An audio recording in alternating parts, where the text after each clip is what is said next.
Peygamber aleyhissalatu vesselam yine de bir hadis-i şerifinde aydı. Bennenin Allah için okan namazı tiz kabul olayandır diye. Namaz kabul oldu demek içindeki dualarım kabul oldu demek.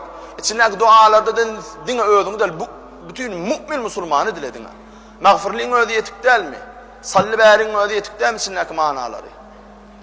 Uttun, dine özün için uttun da namazın kabul olmana sebep bolsun. Kabul olur diye namazı Allah Teala kabul etsin namazını. Bütün Müslümanı uttun sen. Bütün Müslümanı kazandın oluyor bir cemaat. Yine o hadine Peygamber sallallahu aleyhi ve sellem her kim namazı yüreği bilen Allah'ını yatlap okumasa ol namaz adava yakındır deyiptir. Onun için her vakit namazda durkanız, pikiriniz bir yere gitse derrev pikirinizi üyt götmelilanim namazın içine girmeli. O namazda durununuzu yadınıza salıp Hudaya yatlap yine de doğru kavrayan yeni pikirini üyt götse yine de pikirini Allah'a getirmeli.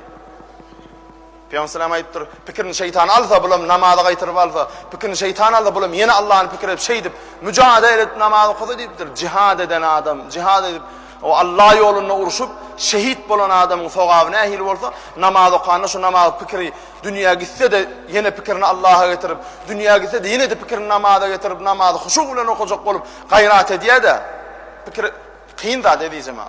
Pikirin gidenini bilip yine namaza gelip yine şeytan alıp yine namaza gelip şehit durdu.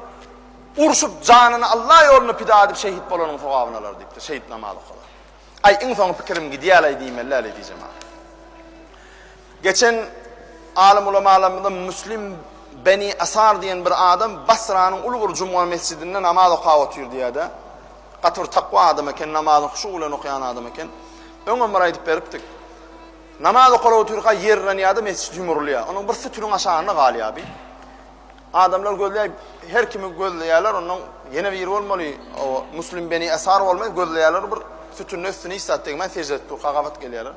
Namazını bitirýär, eýne salam berýär, bu näme diýärdi. Şoň şeýle bolany bilmändir. Haky, şuma Allah taklan bolmady, şonu ýaly bolsa biler herkim. İçinde adamam almanmy qadiýan mena şu döwürde. Ama ol namazyny okap otydy, namaz eýne salam berip, näme bollaý diýdi. O yerranny mescid ýykyldy diýär. Bilmändir näme diýär. Allah kalby bagly bolup okayan namaz. Şoň üçin bilen.